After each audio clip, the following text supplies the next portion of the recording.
special guest with us today. Right now, this is Dan Kalantarian. He's the director of athletic bands here at the University of Memphis, and he loves being on camera. Isn't that exactly? No, it's not exactly right. In fact, he said a spectacular thing just before we spoke, which was that he likes to be behind the scenes and let the students take the lead. They're the ones that he thinks should be in the spotlight. So even with that in mind, I want to ask you just a couple of questions. Sure. How long have you been here at the university? This is my 4th year at the University of Memphis.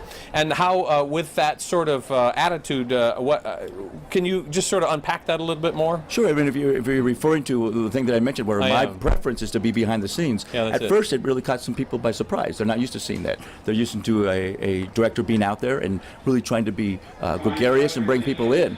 I like to let the work speak for itself, and it seems to draw them in for a different reason. And then they get even more and more attracted to the program. They respect that. They appreciate that, because what they say is you're real, you're honest about the whole thing. There's no phoniness with the whole thing. That's right. Well, and you must have to rely a lot on the leadership beneath you. You must have a great system in place. How do you go about cultivating a thing like that? It's exactly what you said. It's cultivating. It's developing student leadership, and it's just showing them the way. And then these are our future music educators.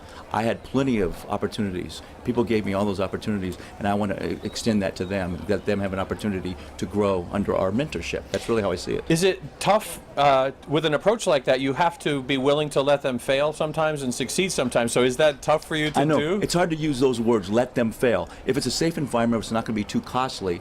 We want them to make the mistakes here rather than when out there teaching in their first job, second job. So we give them the environment to fail safely. That kind of makes sense. That's great. That's spectacular. I mean, that's what this all should be about. What are your overall impressions of what you've seen today? We have some strong programs out here. The thing that I like is the students are very invested in the programs. I've spent this year going out and really visiting the schools and watching them work, and they work respectfully. They're doing things for the right reasons, and they're very hard workers. And this is what I say to all the groups that I go out there. Love to have any of you come out here and join us at the University of Memphis. That's great. Well, we really appreciate you taking a couple of minutes to talk to us. It's Dan Kalantarian. Thanks so much. Great to meet you.